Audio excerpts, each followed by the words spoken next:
So before the executive proposal, the general fund budget gap was $4.4 billion. The baseline spending growth was $4.7 billion, or 4.8%. So we had spending growing at about 4.7%. So even if we reduced spending to 2%, you were still left with a $2.7 billion budget gap. In prior years, getting down to the 2%, which was difficult to get to the to get 2.7 billion in cuts, you would have solved the gap. The difference this year is even after holding spending at 2%, we were still at $1.7 billion that we still had to solve. That is on top of other uncertainties and risks. We have PIT collections, which have continued to decline, and I'll address the recent receipts in a second. We have the response to the federal tax reform, which we don't know what the impact is going to be on New York, but we know it's not positive. We have federal health care reforms. We've already received cuts of $2 billion that don't go against the gap, and those only going to get worse. We have to deal with the MTA Subway Action Plan funding, and then other funding pressures.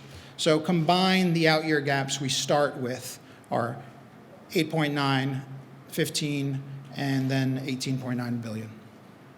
The operating projections, so we'll come in at a budget that is 1.9 with 1.9% growth. In order to get to the 2%, we came up with $2.7 billion in reductions, and then it left the $1.7 billion. If we look at the overall gap compared to recent years, you can see in the governor's first year, he had a $10 billion gap, which he closed.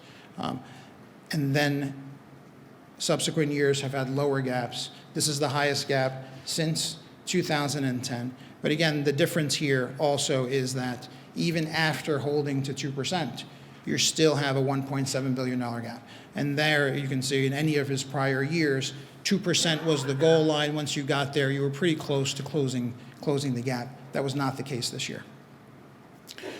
School aid and Medicaid are continuing to take a greater share of overall spending.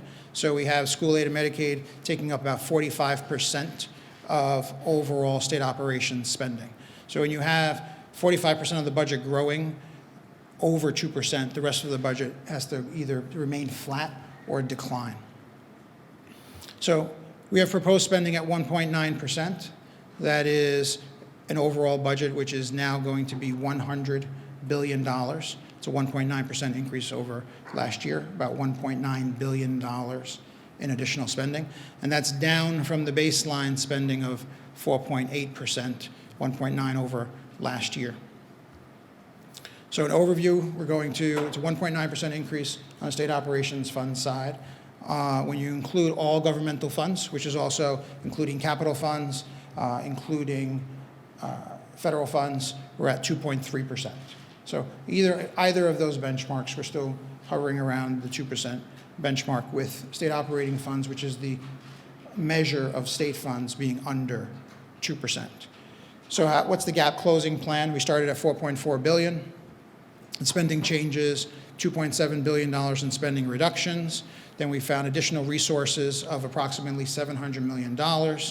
And then we have revenue raisers of approximately $1 billion in this fiscal year.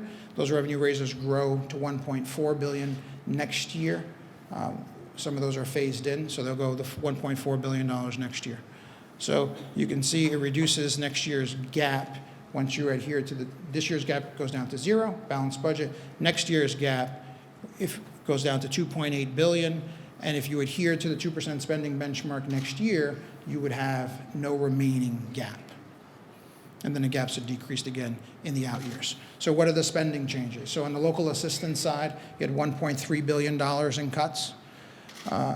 Agency operations, we identified $446 million, neither efficiencies or cost controls. We required agencies to remain flat or negative.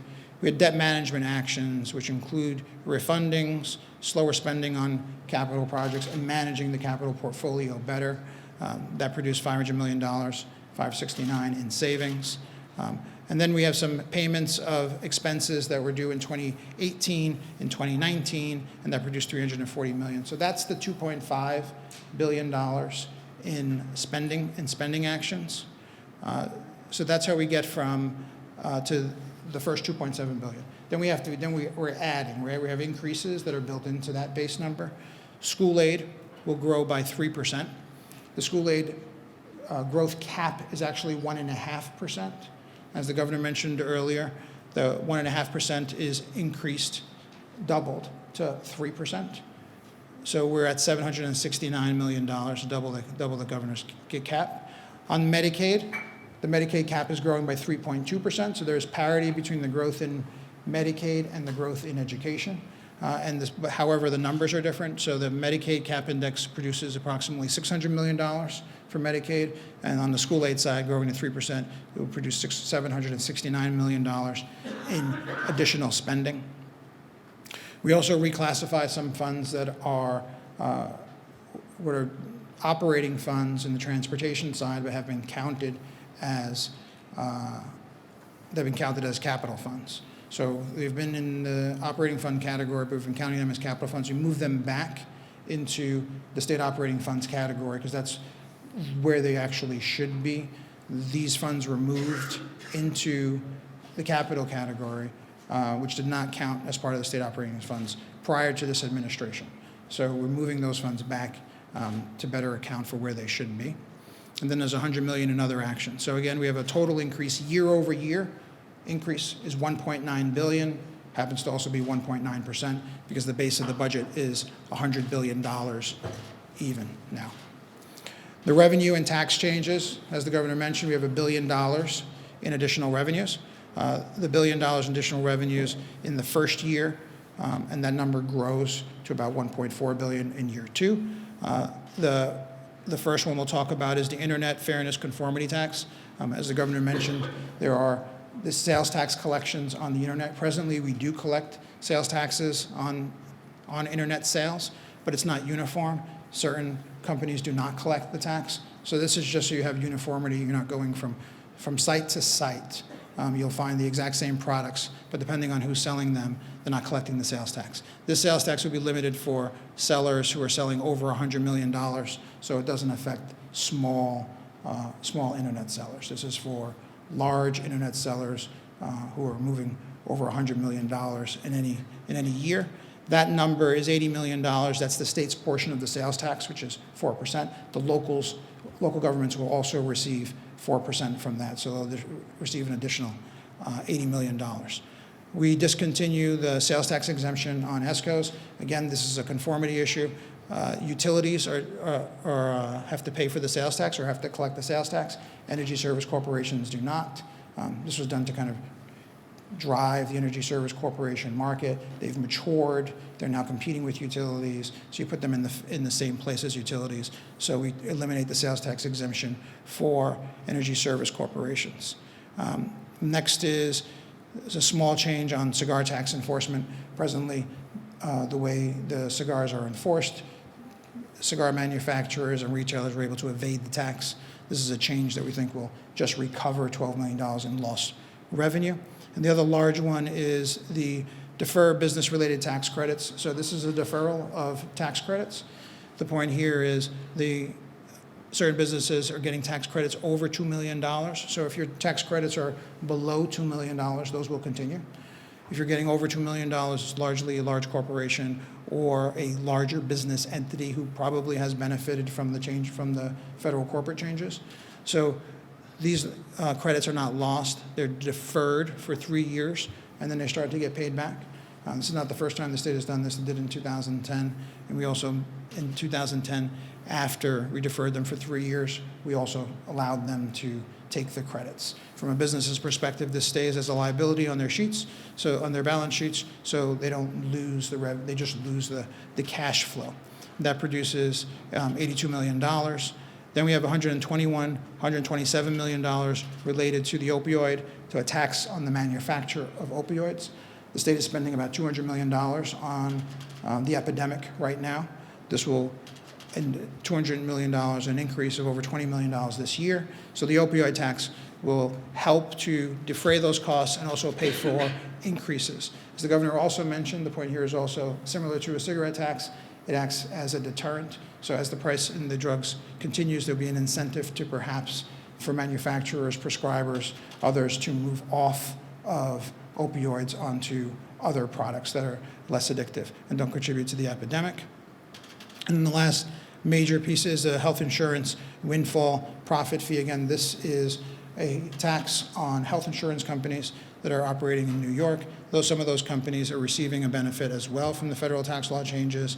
At the same time, in Washington, they reduced the taxes on these companies, but at the same time, reduced funding for Medicaid for New York. So you hit it on both sides.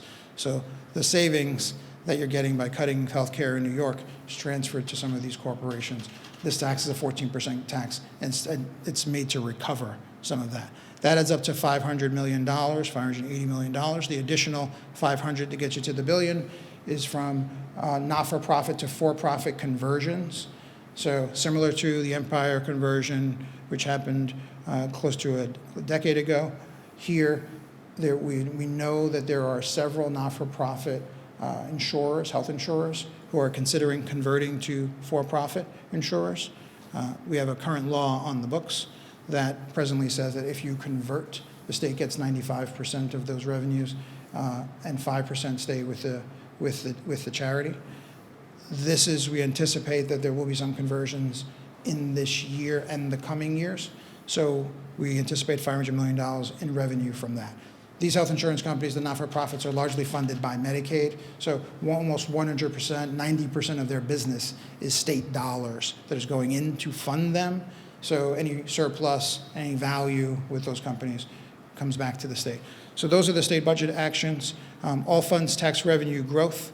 As you can see, year over year, we're expecting a decline in personal income taxes. We still have not seen an increase in income taxes associated with the slow economic growth that we have had. There was some belief that perhaps personal income tax collections are being depressed by changes in behavior associated with individuals who are waiting to see what would happen with the federal tax plan in Washington.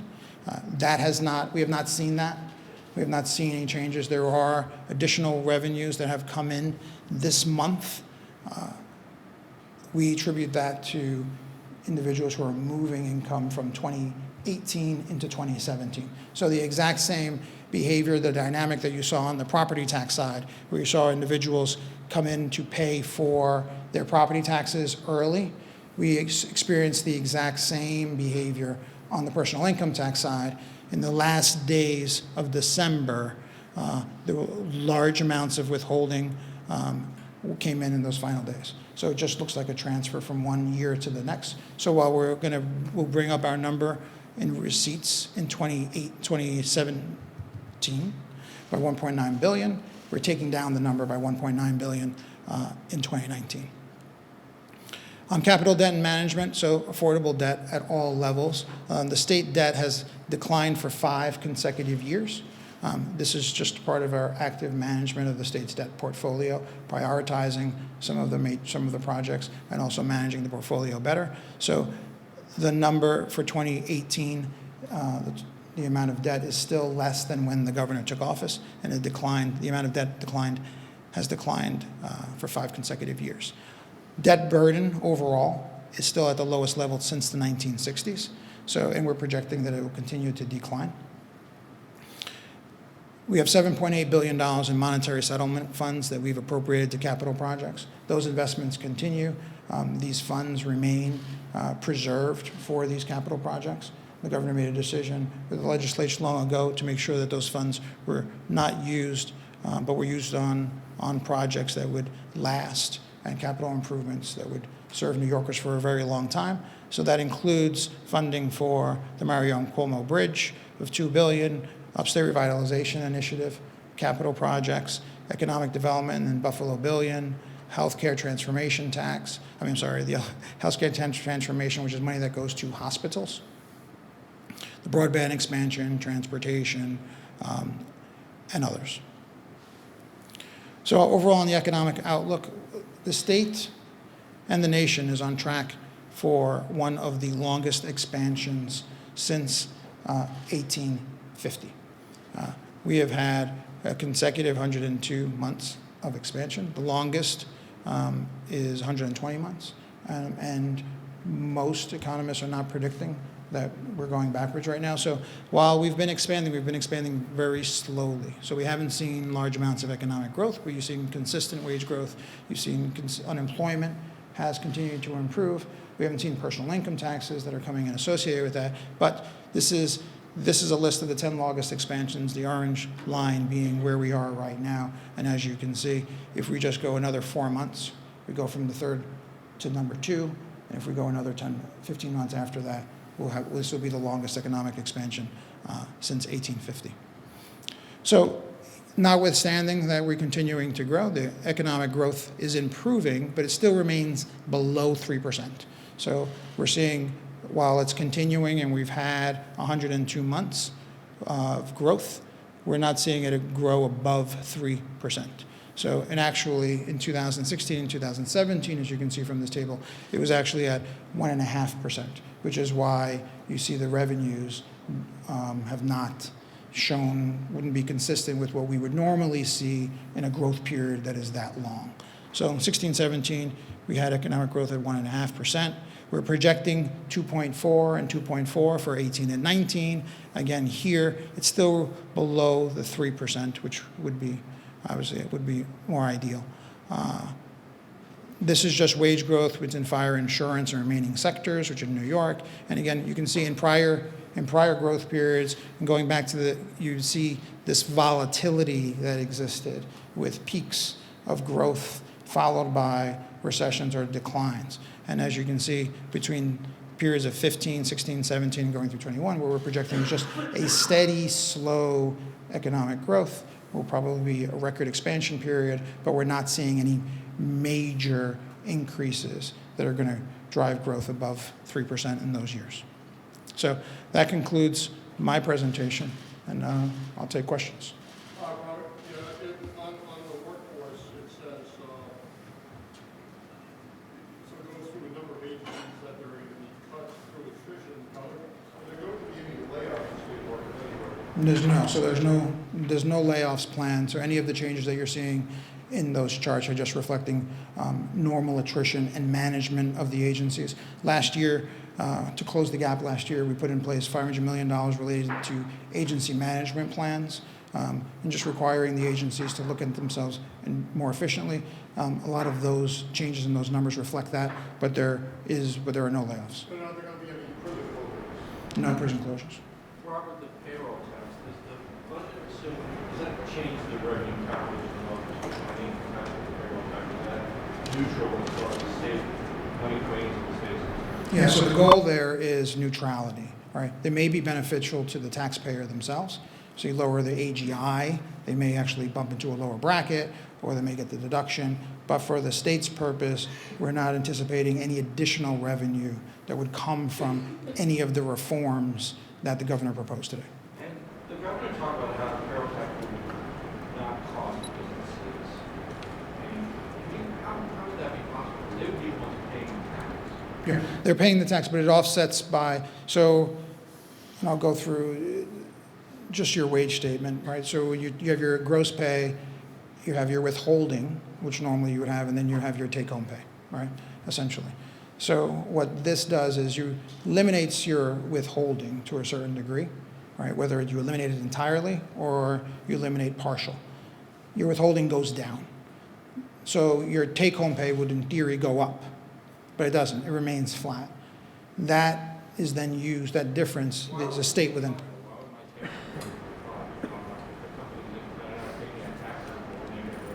So if they're not taking, but then the company would then reduce the amount of the salary, which would then pay for the payroll tax. So in net, so they, what's that?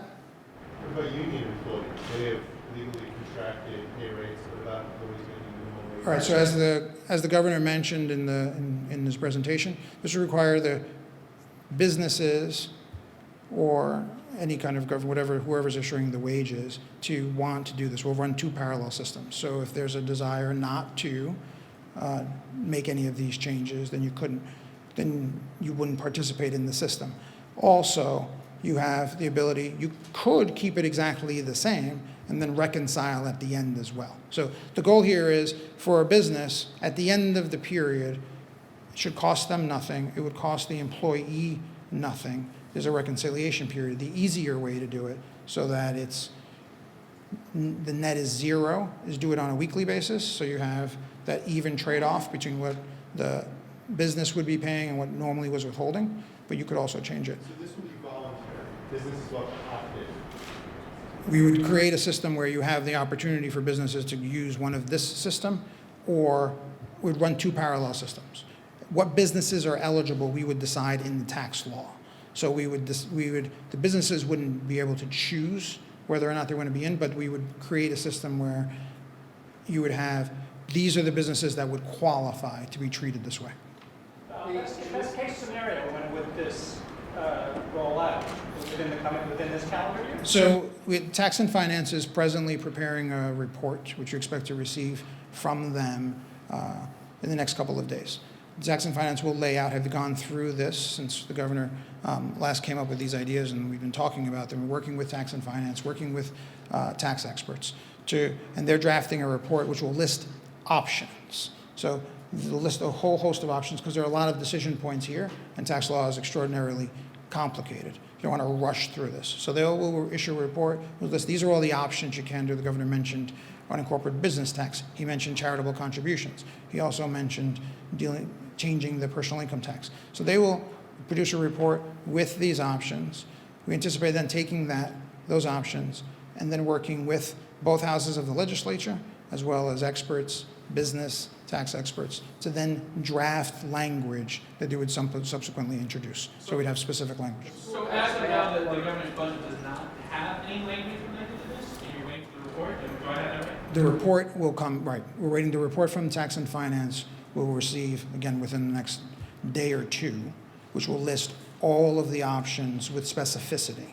So it will list all of the options with specificity, and then we'll draft the language. What we don't want to do is what Congress did, which is rush through tax changes and very, very quickly, and not a day goes by where people aren't talking about how you identify what's in there, what's not in there, didn't know, right? So tax law is complicated. We want to do it with labor, with the businesses who are impacted, working with the legislature and making sure that we've identified all of the issues. Tax and Finance has identified the issues, and we'll go through that, and we'll use that as the basis, the jumping off point for drafting the legislation. So you have a cap for 18-19, school tax cap for 18-19 is going to be 2%. How do you calculate that 1.5%? Is that an average between this year and next year? So the school tax cap actually, this last year was 1.28%. And this year, we anticipate the school cap is actually going to be 2%. So the local property tax cap, the levy growth cap, growing from 1.28 to 2%, which will produce more opportunity for levy growth at the local level. At the state level, because of the growth factor that we have at the state level, that was 1.5%. It's not the same. I don't have the exact factors. We'll get you to how we get there. But it's published data. Anyone can get to the number. It's not a number that we calculate internally. It's based on Bureau of Economic Advisor data. So we use BEA data, produces the number. It's a transparent number. That number produces 1.5%. 1.5% the governor thought was low, and he wanted to deal with parity in between healthcare and education. So we doubled it to 3%. As to the payroll tax changes, any idea at all what percentage of the workforce might be able to participate in that? So I think that's what Tax and Finance will lay out, right? These are the options, and there are limitations to it as well. And again, that portion of it only deals with wage income, so it doesn't deal with all types of income. And we'll have options there for all types of income.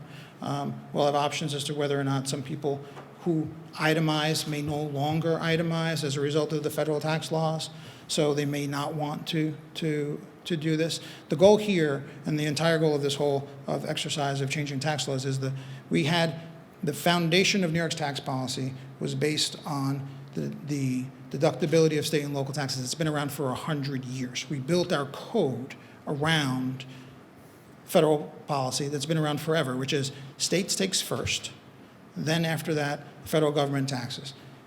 Washington just changed 100 years of precedent, which what our code was based on. So when that premise changes, we change our tax code to reflect that because it was built around this fundamental premise. So building around, we have 100 years of tax law that we're going to be reforming, right? It's complicated and takes time, but I can tell you not a day goes by that I don't hear from an expert, a tax attorney, an academic, or a person who's impacted by the federal changes in a negative way who have asked us to do this. And I think you can see that by what happened in late January. There were lines around the state, people concerned, wanting to pay their property taxes early. Again, we saw the same thing on the income tax side. So New Yorkers are concerned, the governor's concerned. We will have a list of options we will draft, and we want to make sure that that we're doing the right things to protect New Yorkers. Can you talk about the STAR rebate changes? Is this what was proposed last year with the ending the 2% increase, or is this something different? It's a similar change to last year, so it's actually just capping the growth. And that's been part of the foundation of the governor's budgets overall, which is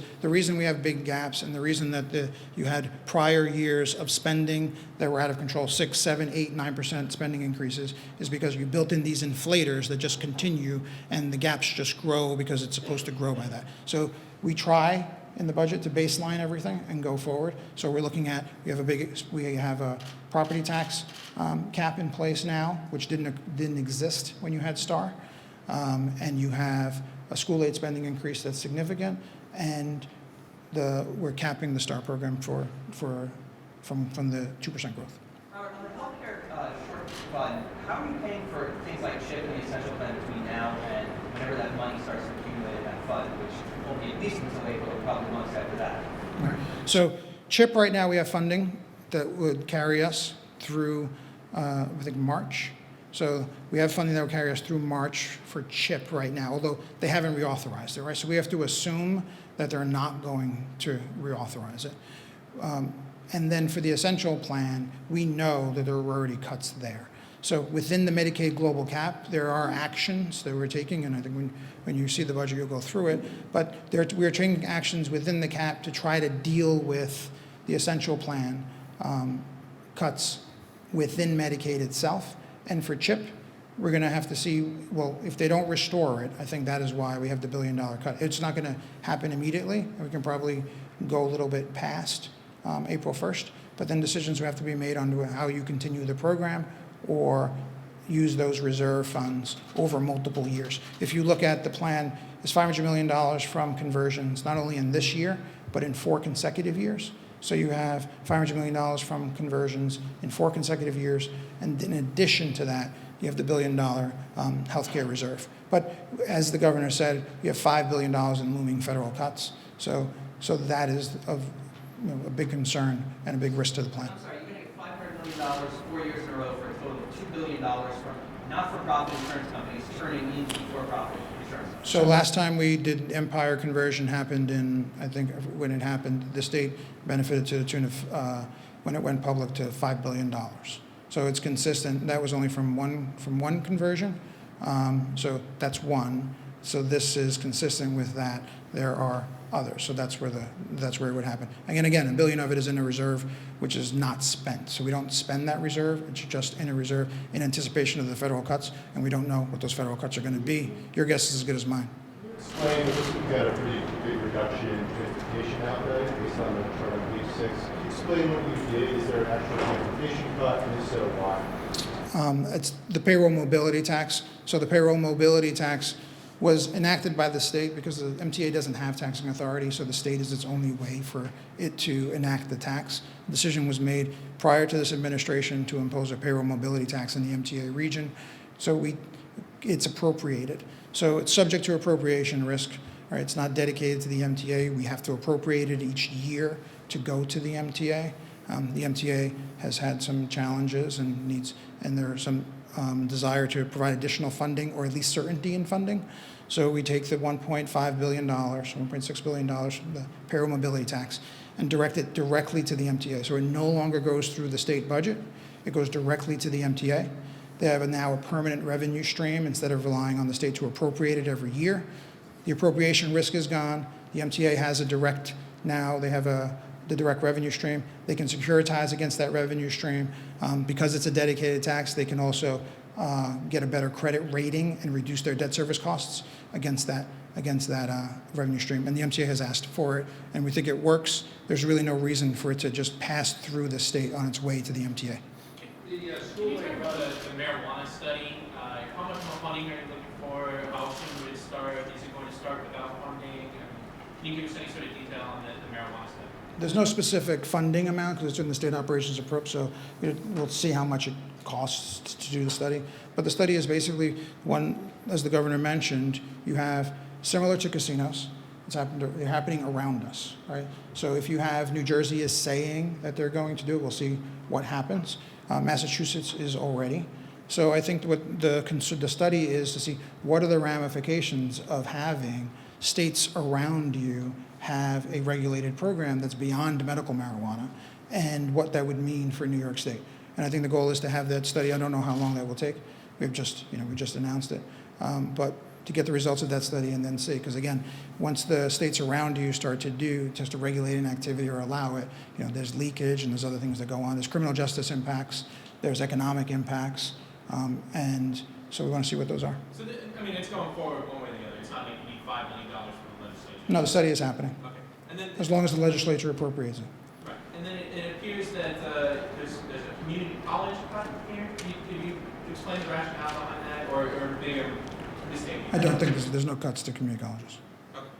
The school aid runs in previous demonstrations were usually put out at the same time the governor delivered his message and passed out the budget briefing books. In recent years, it's come out at night, 7 o'clock at night, something like that. Why is it taking so much later to get those numbers out for each individual school district? I'm not sure when they used to go out. We will post the school aid runs on the budget. We want to make sure that we've reviewed the runs. I don't think we got the runs from SED until early this morning. So we want to make sure they're correct before we post them on the website because there's a lot of detail in those runs, but those runs will be available today. There's One is on the legalization of marijuana. Are you looking at that as a possible, sales tax revenue generator for the state because of all the financial pressures? If so, we have No, so there's no money. There's no money in the budget associated with any revenues from a regulated marijuana. The state has the medical marijuana program. The real issue here is, we want to know what happens, right? You can drive 30 miles from here in Massachusetts, and soon you'll be able to purchase, marijuana. And when you're in New York City, potentially, if they pass it, you'll be able to drive across the George Washington Bridge and be able to purchase it very quickly. So that will have implications to New York, right, when you have it that close, and the study is just to figure out what does that mean for New York. And I'm sorry, you were talking about how we're going through a historically long period of economic expansion, and I think that you said that it's not impacting the state's income tax collections. It's not providing a boost. Can you just explain how we could be having all this economic growth and no increase in income tax collections? Yeah, so it's not this state, it's other states actually. So we've seen unemployment drop to record levels, employment drop to record levels, right? So we have more jobs than we've ever had. We have record low levels of unemployment.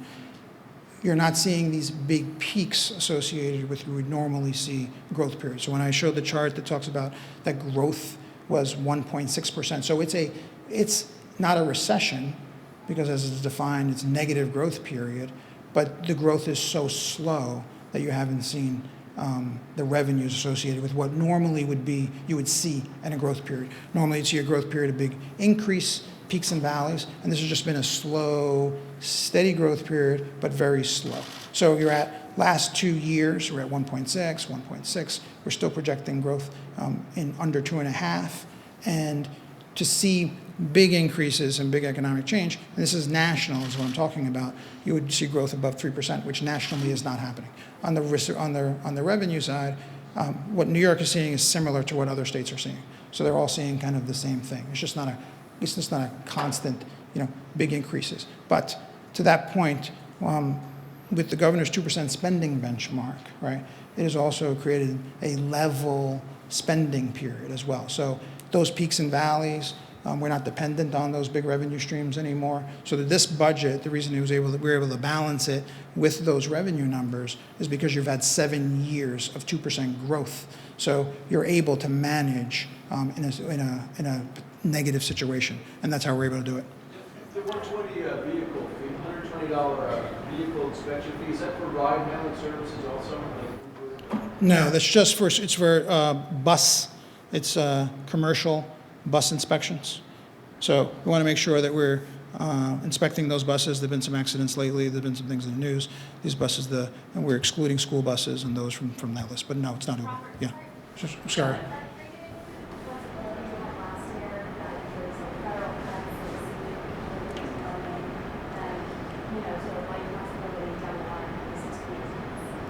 Yeah, if it was necessary next year, it's even more necessary this year, right? If anything, there's much more uncertainty. Right? We've heard from Washington after they did the tax plan, which negatively impacts New York. Now they want to focus on potentially what they call entitlement reform, which is basically code word for cutting healthcare and human services funds. So if anything, that is, we're even more concerned than we were last year, and that is in there. So that's in there, has to be reauthorized. The current one expires at the end of this fiscal year, and you have to do another. Correct. So we would do, right.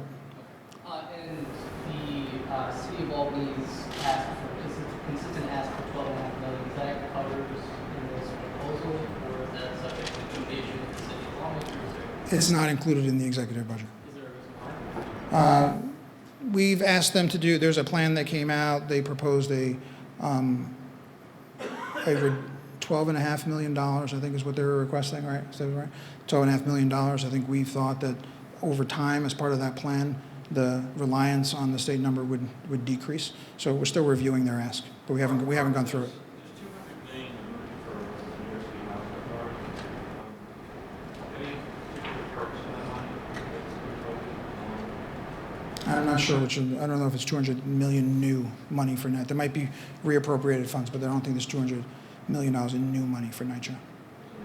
Okay. Robert, there's the governor's sexual harassment policies.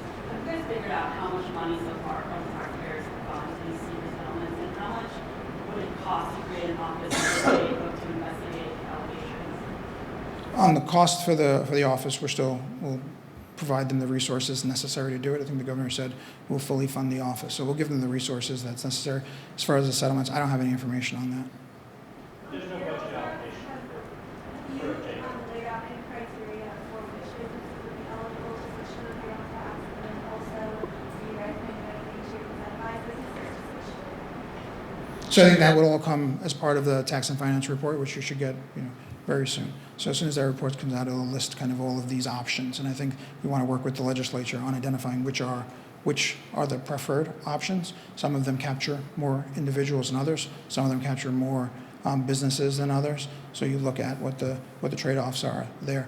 But overall, all of these proposals are designed really to benefit the employees or citizens of New York who are going to be paying more taxes under the federal plan. Those options will be there.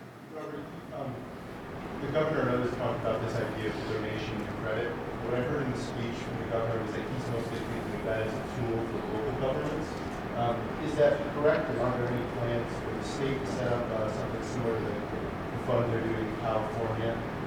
What's your thinking on that? I think the tax and finance report will outline both options. So there's an option at the state level and there's an option at the local level as well. So it's an option for both entities. And you don't really have to set up a separate necessarily entity, although that is the one. But the point is that if you're going to make a contribution, we can dedicate it to certain categories. The governor identified education and healthcare. These are places where people can donate their funds and then receive a tax credit of some amount. Last year there was a big issue with cost. Elimination of the VLT hold transfer tax, so hold transfer provision, recognition that the upstate casinos just aren't going to hit their projections. No, that's more of a, that is just that it was a technical change. It just makes us, it was moving money from one account to another. That, I think the one you're referring to there is not, but I can follow up with you just to make sure, because there are a couple of pieces there in the VLT side. Robert, were there any cost shifts to the city last year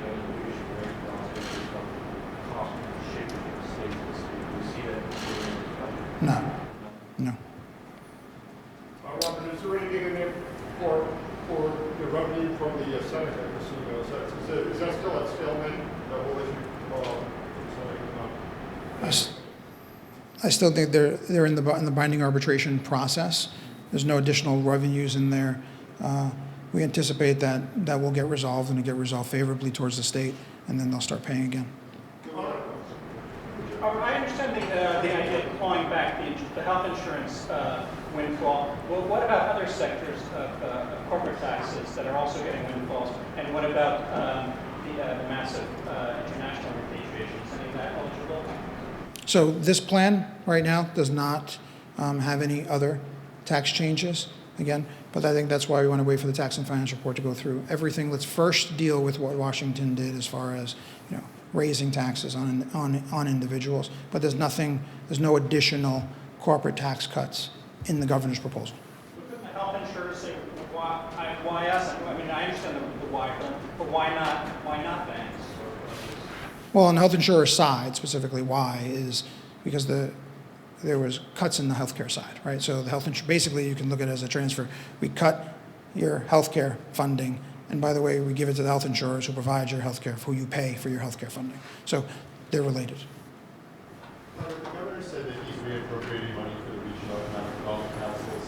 I have to assume that money that's going to go with the SUNY Poly and some of the troubled projects is also reappropriated in this budget or making new money. That's come under a lot of criticism recently from people on both the left and the right. Talk about why that money was reappropriated, whether there were any additions, drawbacks, reviews, additional layers of review that were included with that, and why or why not. So legal, they've been lots of people working on this particular thing. I can tell you that if there are monies that are reappropriated, it's because if we have prior commitments, contractual obligations, right, we have to deal with those, and we reappropriate funds generally for projects if there have been commitments or contractual obligations. So that is why they would be reappropriated. And any changes at all, and why or why not? Like any additional oversight layers, comptroller, or anything like that? I think SUNY has announced some reforms. I think they've announced some reforms. I think there have been some public reforms that they have done and made significant changes to management structure. I think there have been a lot, and I think Howard Zemsky has directly been working to reform and work on restructuring that. So, and working on a plan. Thanks, guys. Well, Okay, last question. So regarding the governor's call for unity at the end there and all the changes in the federal tax code, you've been in the room before coming out of the Senate Republican conference, so you know how things work inside. You're not just a numbers guy, so you understand the political realities of what has to go on. So given this big divide where they're saying, we reject this right from the outset, how do you get from here today to the big ugly? Do you think it's practical or possible, I guess is the word, that they will buy into this proposal for the mineral tax? Well, I think we haven't laid out the proposal yet, right? So we've laid out, these are the options for it. I think when you see the technical aspects and how it would actually work, I think people will be a lot more favorable to it. I think that when you look at who's impacted negatively by it, you realize if you look at what happened in the end of December, people rushing to pay for their property taxes, people rushing to pay for their income taxes, right?